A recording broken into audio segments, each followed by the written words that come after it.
네, 안녕하세요. 반갑습니다. 네, 리아 북클럽의 리아쌤입니다. 네, 오늘도 레미제라블 가져왔어요. 네, 제가 레미제라블을 처음 시작하면서 영상 3개 정도를 지금 벌써 찍은 것 같은데 오늘 이제 네 번째 영상이네요. 화요일날 아침에 지금 리아 북클럽에서 리아 독토로 온라인 독서 모임으로 지금 저 말고 네 분의 멤버님들과 독토를 진행하고 있고요. 자, 일부 팡틴에서 지난주에는 일부 팡틴에서 올바른 사람 그리고 추락 그리고 이 두 장을 가지고 이야기를 나눴었죠. 네, 제 영상에서도 올바른 사랑과 추락에 대한 영상을 찍었던 부분이 있었습니다. 오늘은 그 다음 부분에 3장에 1817년에와 4장 위탁은 때로 버립니다. 그 다음에 5장 하강 부분까지 나누려고 하는데요. 이번 주 화요일 날 이 3, 4, 5장을 독서 모임을 진행했고요. 네, 뭐 그때의 감동, 정말 그때 이 책을 초독하고 읽고 이제 제가 보았던 거를 중심으로 해서 다른 분들은 또 어떻게 보셨는지 같이 나누는 시간이 있었죠. 네. 그 기억이 없어지지 않게 또 영상으로 남겨서 공유를 할까 합니다. 자, 지난번 복습으로 잠깐 말씀드리면요. 레미제라블이 총 5부로 구성되어 있는데 1부는 제목이 팡틴이죠. 네. 그리고 1부 1장에서 올바른 사람에서는요. 그 미리엘 주교님에 대한 이야기가 나왔습니다. 자, 그리고 2장의 추락에서는요. 우리의 장발장이 19년 동안 형무소 생활을 하고 드디어 이제 형무소에서 나온 이야기. 네. 그리고 사람들한테 한 대 받지 못하고 쫓겨나다가 미리엘 주교님을 만나게 되는 사건. 네. 기억나시죠? 네. 그리고 미래일 주교님으로부터 도둑질을 했던 은식이뿐만 아니라 은초 때까지 선물 받고 좀 당황했던 그런 우리의 장발장이 있었죠. 네. 그리고 일부 추락의 마지막 부분에 보면 누구죠? 뿌띠 제르베 사건이 있죠. 예. 그 꼬마 10살짜리 꼬마 아이의 40수 동전을 이제 훔치게 되는 사건이 일어나죠. 네, 그 뿌띠 제르베 사건으로 인해서 장발장은 자신을 객관적으로 보게 되는 자신의 어떤 지금 상황을 스스로 보게 되면서 자기 자신을 불쌍한 사람이라고 하게 되죠. 자, 미리엘 주교님이 장발장한테 했던 어떤 선행 그리고 사랑의 베품 그거와 뿌띠 제르베를 통해서 더욱 자신을 더 한 번 더 확인할 수 있었던 사건. 이 계기로 인해서 장발장은 자기 평생 44년이죠. 44년 평생 한 번도 받아보지 못했던 따뜻한 마음 또는 사랑을 뭐 받아보지 못했던 그런 어떤 한 남자가 형무소에서 19년을 보내면서도 한 번도 울지 않았던 남자가 장발장이 통곡을 하면서 울게 되죠. 네. 그러면서 미리엘 주교님이 계신 그 성당 앞에서 무릎을 꿇게 되는 장면이 이 장까지였습니다. 여기까지죠. 네. 자, 지금까지는 지난주에 했던 이야기의 복습이고요. 자, 오늘도 만만치 않습니다. 네. 제목만 봐도 지금, 대단하죠. 장발장이 이제 미리엘 주교님을 만나고 뿌띠 제르베 사건이 일어난 다음에 2년 뒤에요. 1817년이죠. 역사적으로 보면 이제 프랑스의 그 나폴레옹이 몰락한 시기에 2년 뒤. 그리고 장발장이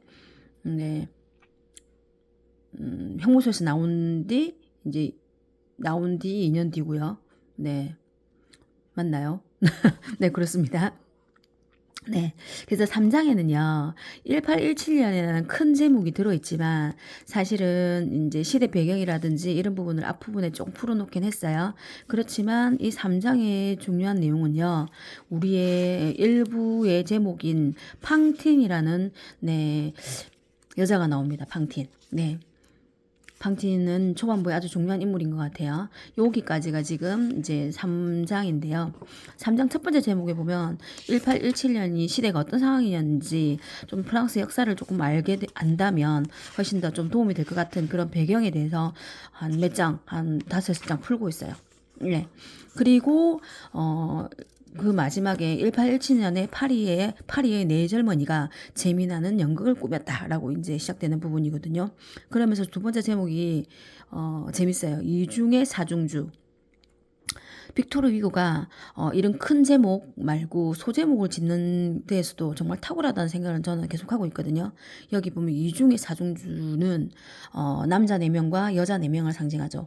여기 남자 4명은 네, 파리의 학생들로 일반 파리에서 학교를 다니는 학생들이죠. 그리고 평범한 청년들이고요. 20살의 남자들이죠. 자, 여기 뭐라고 되어 있냐면요. 자, 민음사 책으로 219페이지. 20살이라고 부르는 저 매혹적인 4월의 멋쟁이 남자들. 그들은 4명의 평범한 오스카였다. 네. 자, 이중의 사중주라면 또 4명의 여자들이 있겠죠.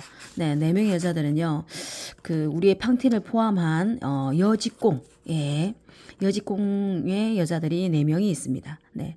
자, 이 3명의 여자와, 자, 파브리트와 달리아, 제핀, 팡틴은 향기롭고 눈부시고 매혹적인 4처녀들이었는데 막 이렇게 되었죠. 바늘에서 완전히 떠나지 못해 아직은 좀 여직공 냄새가 났고 연애 바람에 들떠 있었으나 얼굴에는 노동의 침착성이 남아 있었고 마음속에는 최초의 타락에서도 여인 속에 살아남은 저 정숙의 꽃이 시들지 않고 있었다라고 설명하고 있습니다. 네. 그리고 우리 팡틴은 조금 다르다는 얘기를 해요. 네. 계속 볼게요. 네. 팡틴의 사랑은요, 첫사랑이고 유일한 사랑이고 성실한 사랑이었다고. 예. 그리고 여기 보세요. 파브리트와 제핀과 달리아는 현명한 처녀들이었고 팡틴은 슬기로운 처녀였다. 예. 나머지 세 여자친구는 현명한 애들이었대요. 그런데 팡틴은 슬기로웠다는 거예요. 자, 어떤 뜻일까요? 이게 단어를 이렇게 쓰는 거에 대해서 계속 생각하게 되더라고요. 저희는 이제 독서 모임에서는 한참 이 부분에 대해서 이야기를 나눴습니다. 그러면서 팡틴이라는 인물이 좀 어떤 인물로 구체적으로 그려질까 계속 여러 면을 좀 봤었거든요. 팡틴은 순수하고 그 다음에 또 아름답고 미모가 아름답고 막 이런 부분이 많이 있어요. 또 한편으로는 약간 어떤 느낌이 드냐면 조금은 뭔가 눈치도 없고 세상 물정도 모르고 또 뭔가 그걸 백치미라고 할 수도 있을까요? 그런 모습이 은연중에 있어요. 예, 조금 약간 뭔가 어떻게 표현할지 모르겠네. 조금 뭔가 이렇게 약삭 빠르고 똑똑하고 야무지고 이런 부분보다는 약간 순진하고 순수하고 또 뭔가 상황 파악을 조금 못하는 그런 모습이 좀 많이 보였던 부분이 있었습니다. 네, 여기 보면요. 팡틴은 아름다웠고 될 수 있는 대로 오래도록 순결을 지키고 있었다. 그녀는 아름다운 이를 가진 금발 미인이었다. 그녀는 결혼 지참금으로 황금과 진주를 지니고 있었다. 그러나 그녀의 황금은 머리 위에 있었고 그녀의 진주는 입속에 있었다. 자, 제가 이런 부분 보면서 정말 이 문학적인 이런 어떤 비유나 표현이 거의 시인에 가깝구나, 시적이구나라고 생각했는데 빅토르 위고가 시인이기도 했다고 합니다. 네. 자, 네 사람.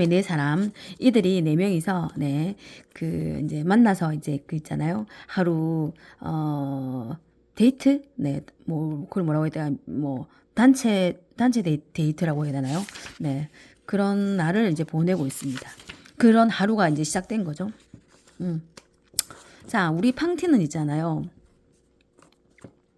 아주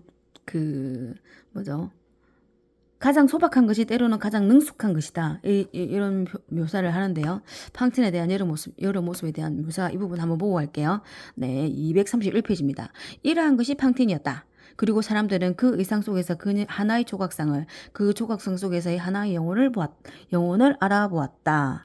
자, 나는 팡틴이 즐거움 그 자체라고 말했지만 그녀는 또한 정숙의 화신이었다. 자, 이 순결한 놀람은 푸시케를 비너스와 다르게 하는 미묘한 차이다. 자, 저는 이 부분에서 또 한번 책을 또 멈췄었어요. 자, 푸시케와 비너스를 비교하는 거예요. 자, 그러면 우리의 팡틴은 비너스 쪽은 아니고 푸시케 쪽이라는 거예요. 네, 신화에서 푸시케를 아시죠? 네, 비너스의 아들인 에로스죠. 에로스의 연인인 푸시케죠. 그 나비, 영혼을 상징하는 나비를 상징하는 거 아시죠? 네, 그 아이죠. 또 베스타 여신의 무녀의 그것과도 같았다.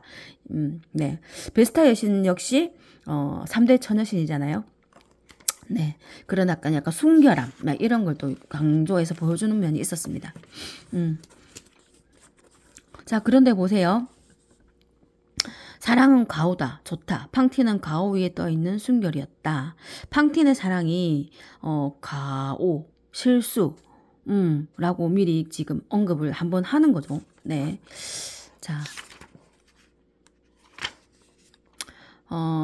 봉바르다 요리집에서 네 음식을 먹고요. 그 다음에 열렬한 사랑의 장에서 이들이 그 이야기를 하는 부분, 뭐 즐겁게 노는 부분 나옵니다. 자, 7번에 보면요. 톨로미에스의 지혜라가 나옵니다. 자, 톨로미에스가 팡틴의 연인이죠. 예, 톨로미에스. 잠깐 또 이 남자도 볼 필요가 있는데요. 제가 뭐 개인적으로 느낀 이 톨로미에스는 어떤 남자로 보이냐면, 참, 이제, 똑똑하고, 제잘난 맛에 살아요. 그리고 세상에 약간 물들고, 속세에 물들고, 그리고 이게 뭔가 판단을 정확하게 하는, 네. 좋게 보면 그런 모습이죠. 그런데 저 개인적으로는 요 부분 있죠. 톨로미에스가 막 일장연설을 하는 부분이 나와요. 네, 그 부분에서 이 사람이 어떤 사람일까를 생각했던 부분이 네, 정리가 되더라고요. 좀 뭔가 네, 재수 없다. 너무 개인적인 표현인데요. 네. 정말 있잖아요. 좀 야비하고 네. 책임감 없고 네, 그래요. 그러면서 이 일장 연설을 할 때 이런 말합니다. 오 팡틴이여 이것을 알아라. 나 톨로미스는 환영이라는 것을. 하지만 그녀는 내 말을 듣지 않는다. 이 공상의 금발 처녀는 자 그대는 가장 아름다운 동방의 여인이다. 숙녀 여러분 두 번째 충고다. 결코 결혼하지 말라. 뭐 현실적인 얘기를 해요. 그리고 또 뭐 자기가 아는 있잖아요. 뭐 이런 뭐 있잖아요. 뭐 지식 같은 걸 막 얘기를 막 해요. 예. 우리의 팡티는 이런 톨로미스의 모습을 보고 반했을 것 같기도 한데 참 네. 남자 보는 눈이 없어요. 자, 네. 환락의 즐거운 종국. 네, 이거는 끝이 나죠. 자, 남자들은요, 떠나고 나서 1시간 뒤에, 자기들이 남긴 선물, 뜻밖의 선물을 남깁니다. 쪽지 같은 거. 한 페이지 정도 되는 쪽지를 남기죠. 자, 이걸 보고 있잖아요. 다른 친구들은 이렇게 얘기해요. 블라슈베는 타도고, 톨로미에스는 만세다. 이러면서 막 그녀들은 웃음을 터뜨렸죠. 팡틴도 딴 여자처럼 웃었죠. 네. 그냥 한때 뭐 즐거운 날이었다. 오케이. 뭐 이런 느낌인데 1시간 후 자기 방에 돌아왔을 때 팡틴은 울었다. 앞서 말한 같이 그는 그녀의 첫사랑이었다. 그녀는 이 톨로미에스에게 남편을 대하던 몸을 주었고 이 가련한 처녀에게는 어린애 하나가 있었다. 자, 이 부분 저는 이 부분 읽으면서 이미 태어난 코제트 예, 코제트 중요한 이제 2부의 제목인 나이인데 코제트가 이미 태어났나? 이렇게 추측을 했었거든요. 그리고 10개월 뒤 얘가 한 2살 정도 됐나? 이렇게 추측을 했었는데 다른 번역서에 이제 다른 멤버님들이 알려주신 거를 보면 가련한 이 처녀는 뱃속에 아기가 하나 자라고 있었다. 이렇게 번역이 됐대요. 예, 임신 중이다. 이렇게요. 예. 그렇게 이제 넘어갑니다. 자, 4장요. 위탁은 때로 버림이다로 넘어갈게요. 4장이 그렇게 길지는 않습니다. 이 제목이 많은 것을 의미하는데요. 네. 조금 심플하게 한번 볼까요? 그리고, 이 부분에서는 조금 마음이 아프기도 하죠. 예, 조금 마음 아프게 읽히는 부분이었습니다. 자, 어머니끼리의 해우는요, 어떤 어머니일까요? 1818년 봄, 어느 오후, 이렇게 돼 있죠? 18년입니다. 1818년입니다. 어느 여인숙 앞에 있잖아요. 2~3살 된 여자아이 둘이가, 계집 아이가 2~3살 된 여자아이 둘이가 그 여인숙 앞에서 이제 막 그네를 만들어서 타고 노는 걸 봐요. 그러면서 팡틴이 그때 지나가고 있었죠. 자, 우리의 팡틴은요, 이렇게 되어 있습니다. 그것은 팡틴이었다. 알아보기 어려웠다. 그렇지만 유심히 살펴보면 그녀는 여전히 아름다움을 간직하고 있었다. 라고 되어 있죠. 자, 팡틴은 아기를 하나 데리고 있습니다. 네. 자, 보세요. 270페이지입니다. 그 재미난 소국으로부터 10달이 흘렀다. 이 10달 동안 무슨 일이 일어났던가 짐작이 간다. 버림받은 뒤에 오는 공궁. 팡틴은 이내 파브리트도 제핀도 달리아도 못 보게 되었다. 네. 10달 뒤, 뭐 이런 상징이 어떤 느낌이냐면 팡틴이 10달 뒤에 코제트를 낳았다. 이런 느낌으로 추측해도 될까요? 네. 자, 그러면서 지금 팡틴한테는요, 이 딸이야말로 그녀에게 남은 유일한 허영이었다. 예, 지금 팡틴이 몇 살이 나오냐면 22살에 어느 아름다운 봄날 아침에 그녀는 아이를 얻고 파리를 떠났다. 그들 둘이 그렇게 걸어가는 그런 것을 본 사람이 있었다면 그들을 가엾게 여겼으리라라고 되어 있죠. 네.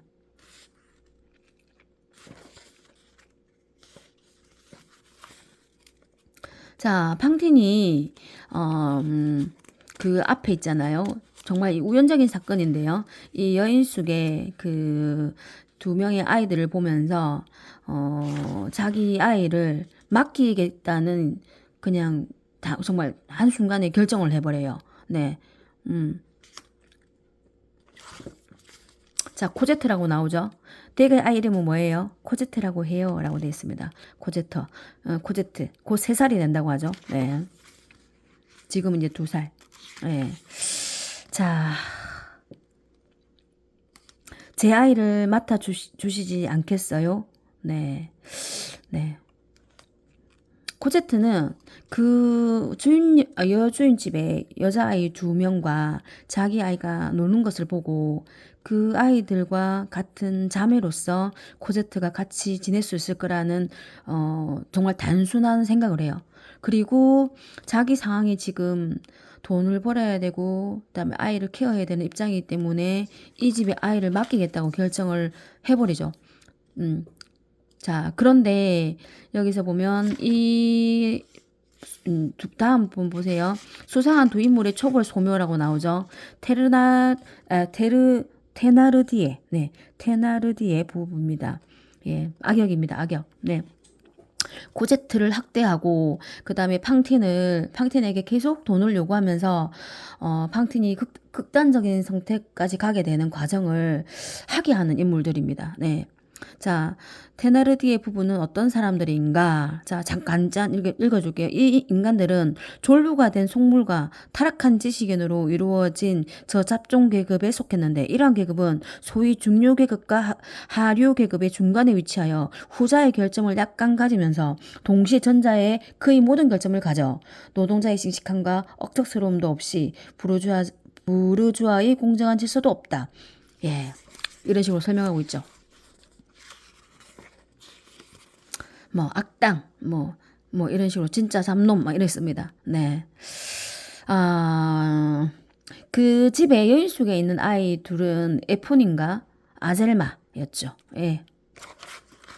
자, 종달새. 종달새. 우리의 그 코제트를 그 지방의 사람들은 종달새라고 불러요. 예, 너무 마음이 아픈데요. 예. 지금 벌써 여기 보면 한 해가 흐르고 또 한 해가 흘렀다라고 되어 있어요. 지금 이제 코제트를 맡기고 나서 팡티는 이제 어떻게 됐는지 다음 장에 나옵니다. 네. 일을 하고 있겠죠. 네, 일을 하고 있고 돈을 벌어서 이 집에 여인숙에 매달 그 일정한 금액을 돈을 계속 보내주고 있죠. 그렇게 벌써 2년이 흘렀어요. 그래서 그때 2~3살이던 이제 코제트는 5살이 된 거죠. 네. 아이는 해마다 커갔고 아이의 고초 역시 커갔다. 네. 이 세상의 고통은 몇 살이든지 시작된다. 네. 자, 마지막 부분 보겠습니다. 자, 깜짝깜짝 놀라고 두려워하면서 아침마다 집에서나 마을에서나 제일 먼저 일어나 날이 새기도 전에 노상거리나 덜에 나와 있었던 것이다. 다만 이 가련한 종달새는 결코 노래를 부르지 않았다.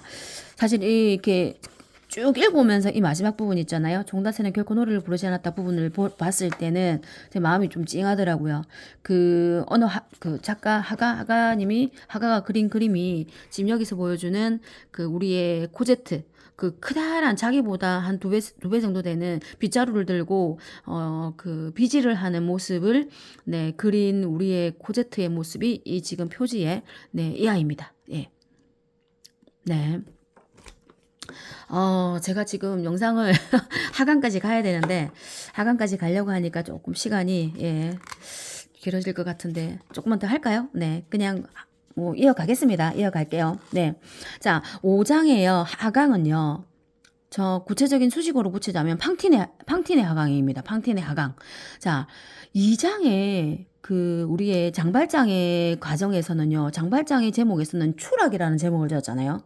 근데 팡틴은 하강이에요. 똑같이 뭔가 떨어지고 내려가는 느낌인데 그 어감이 다르잖아요.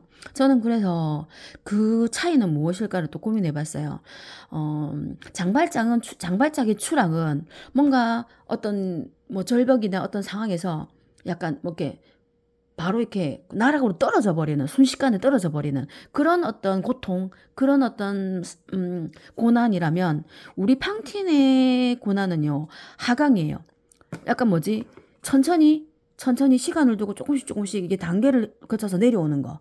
그 팡틴의 하강을 보면 정말 그런 게 나오거든요. 한 단계 정말 밑바닥까지 떨어지는 팡틴이 나와요. 그리고 하강은 또 어떤 느낌이 드냐면요. 약간 주체적인 느낌? 하강은 남이 어떻게 미는 느낌이 아니라 내가 스스로 내려오는 느낌이 들어요. 하강이라는 단어에는요. 자기가 내려가는 느낌.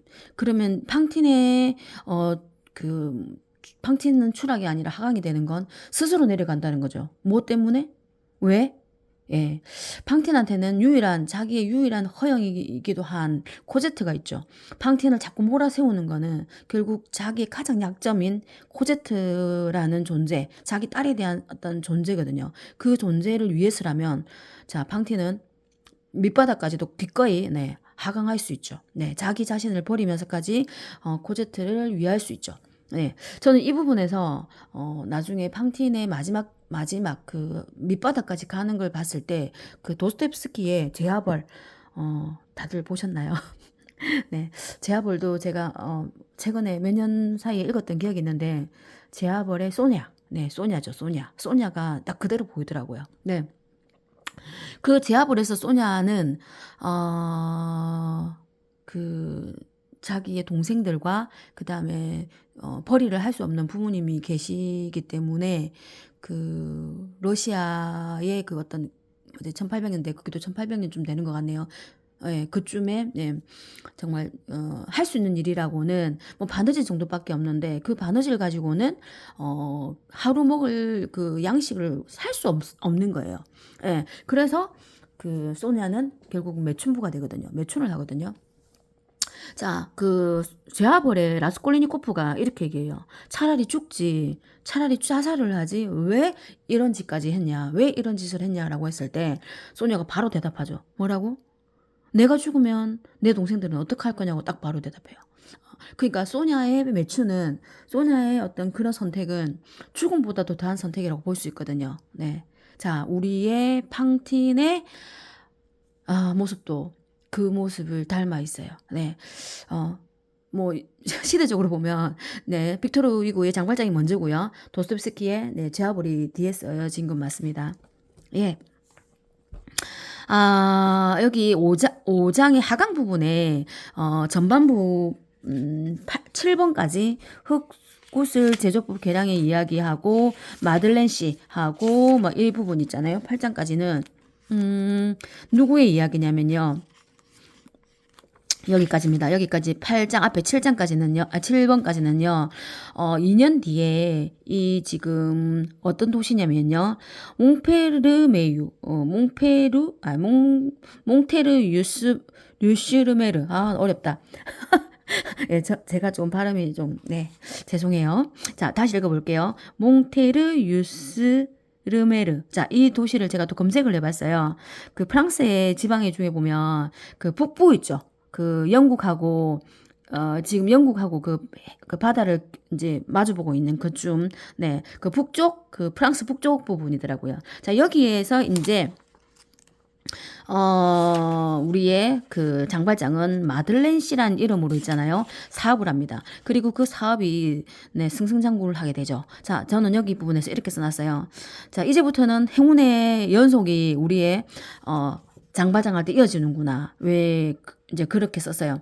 자, 사업이 승승하면서 돈을 벌고요. 그 돈을 벌면서 시장의 자리까지 오르는 이야기가 계속 나옵니다. 자, 마들렌 씨는 지금 이제 여기서 좀 약간 50살쯤 되는 남자라고 나오죠. 실제로는 46살 정도 된 걸로 나옵니다. 네.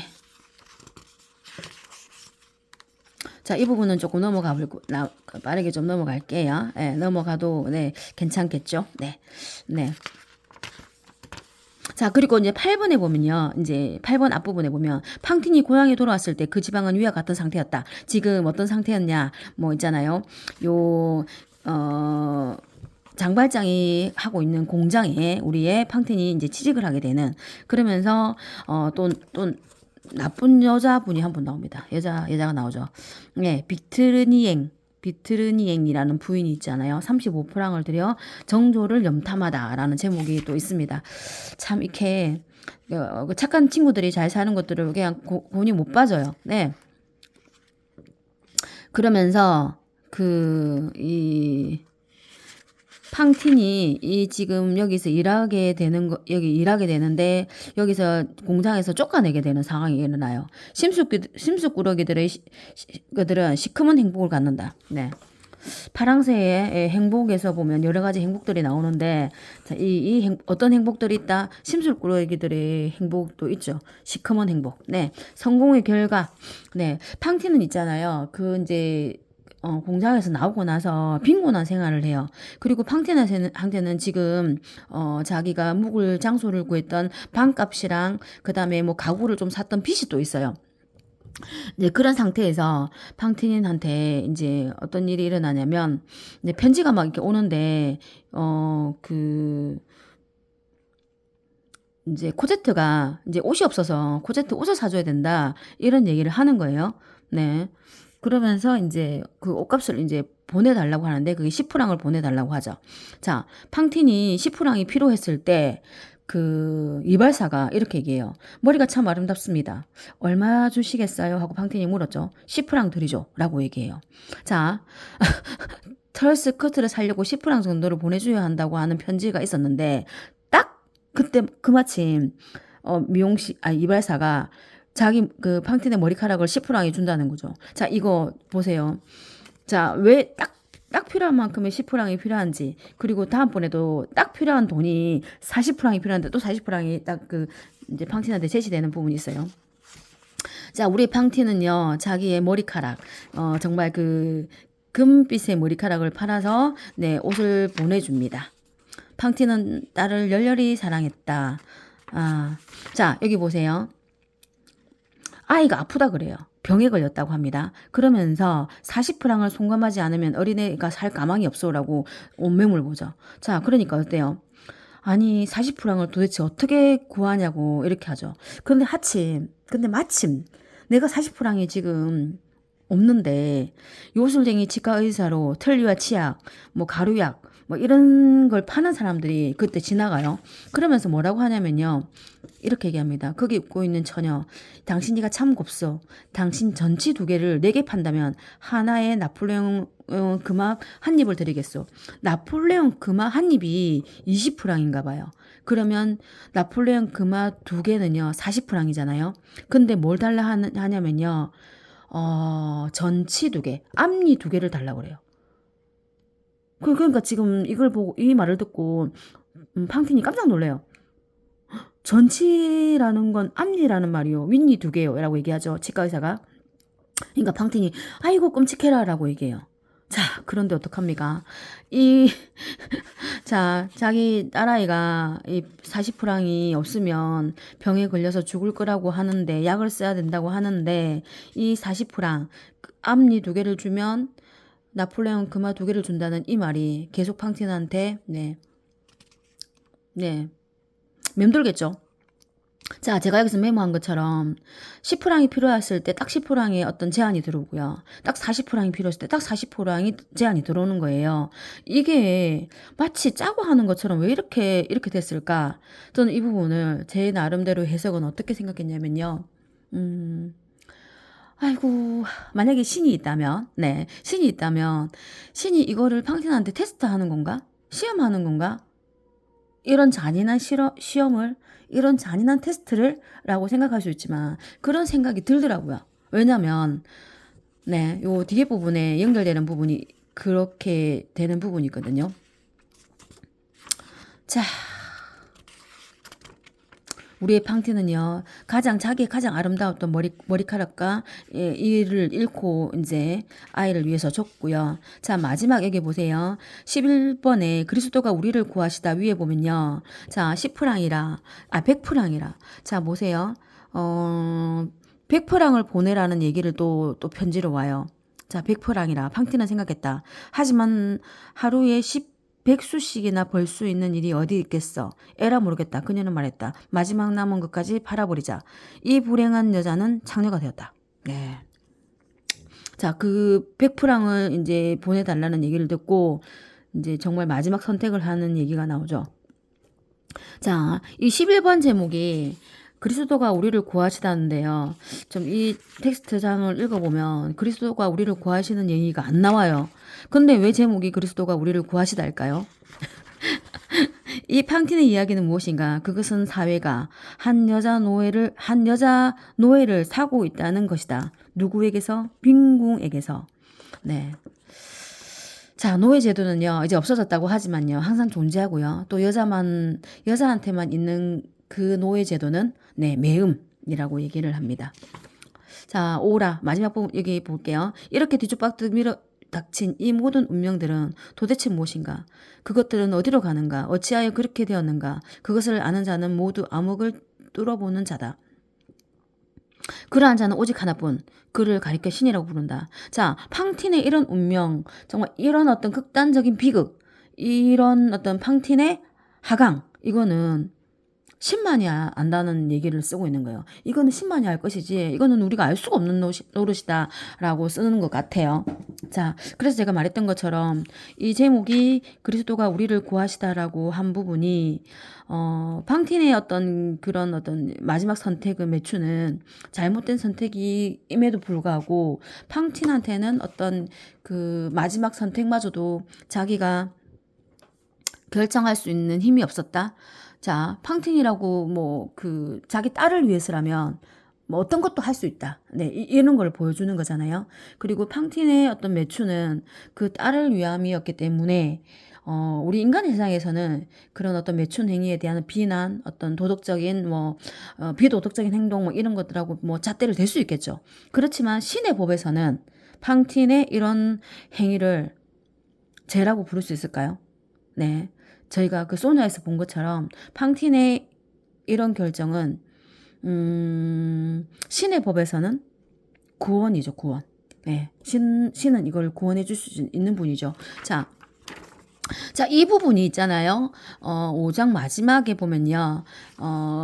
우리의 그 장발장이 이 사건을 알게 돼요. 이 사건을 알게 되는 계기가 이제 나오고요. 장발장이 이렇게 얘기합니다. 이렇게 마지막 부분 볼게요. 354페이지. 이제 5장의 마지막입니다.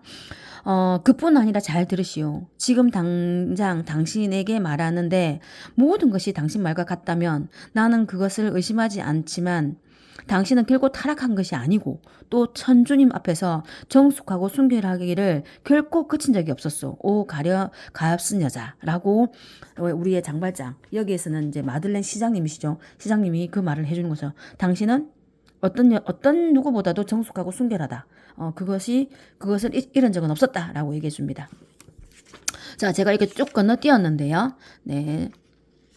장발장하고 네, 우리의 팡틴이 만나는 장면이 조금 약간 네, 나오고요. 그리고 우리의 장발장은 이 얘기를 듣고 그 아이를 데리고 오겠다. 네, 그 아이를 데리고 있다고 결정을 하고 네, 이제 가게 됩니다. 자, 6번에 이제 자벨의 이야기가 이제 이어지겠죠.